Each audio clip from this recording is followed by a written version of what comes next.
Welcome back, everyone. Friday night weather. Once again, Mike Schultz with you. And we're talking about a nice picture tonight to share with you. As you can see here, Jim and Pat Donovan were able to capture their Christmas nativity at their house. And again, you can see the nice colors there. Pretty good layout. And again, as always, if you have a photograph to share, send it to photos@ktvf11.com. Okay, numbers look like this. Today's high was 2 degrees. The low last night, 8 degrees below zero. Record high 42 in 1935. Record low 54 below in 1933. 1 degree currently, and we have a loss of 1 minute from our daylight, which works out to 3 hours and 44 minutes from yesterday. Well, our satellite and radar once again showing a pretty good frontal boundary working its way in from the southwest, and that's going to bring with it possibly some light snow by maybe tomorrow night into Sunday. But otherwise, temperatures, you can see a lot of moisture moving across the southern half of the state and over the southeastern sections too. Now, as far as the map itself is concerned, again, temperatures cool around Juneau, 29 degrees, little light snow there. Rain showers at Ketchikan, 34. Anchorage, 23 degrees with a little light rain and snow there, and Kodiak at 35. Cold Bay looking at showers in 33, and up and down the west coast, temperatures warming up a little bit. Nome, 19 degrees there, and even warmer at Bethel. But 3 degrees at Barrow, and Fort Yukon, 0. Lower 48 weather, central portion of the country looking pretty good.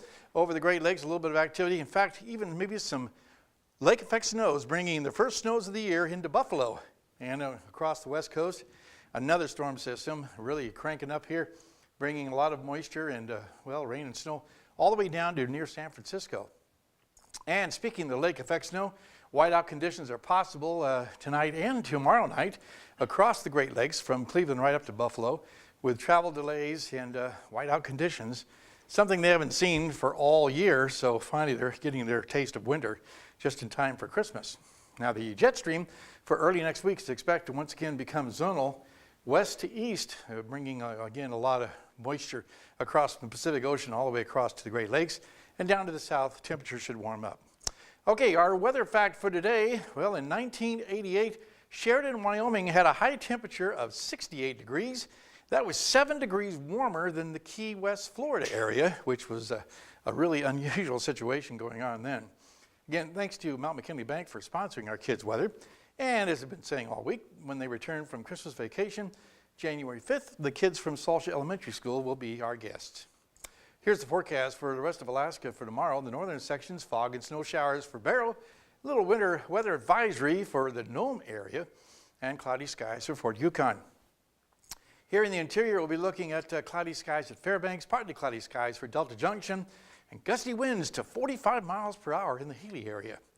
Over the southeastern sections, rain and snow at Juneau, periods of rain for Ketchikan, while out to the southwest, it looks like a mixed bag of weather once again. Rain and snow for showers rain and snow showers at Cold Bay and Bethel, and also Kodiak Island. So kind of white conditions there for the southwestern portion of the state. And over the south central regions, a little snow in Anchorage. 2 to 3 inches is possible for Homer, and snow is likely at Valdez, which might accumulate about 2 inches too. It's a Friday night, which means it's time for our winter travel. Actually, our winter trails report. And as you can see here, plenty of snow, although it will be quite crusty, because of all the cold temperatures we've had lately. But trails for cross country will be very, very fast. Keep that in mind. And lots of snow still for the snow machiners, but beware of possible avalanches, and mild temperatures are expected to continue all the way through Sunday. All right, here's our forecast for tonight. As you see, mostly cloudy skies. Cold temperatures will continue 3 degrees below zero, and tomorrow's forecast 10 above. How about that? Mostly cloudy and a little warmer. And the forecast for Sunday, as you can see, 8 degrees, so temperature is still continuing quite warm, but then starting to drop off by Wednesday and Thursday, like we've been talking about. But still, it doesn't look nearly as bad as it did earlier this week. The overnight lows will be at 18 to 20 degrees below zero, and there may be a chance of some snow starting on Wednesday all the way through Christmas Day.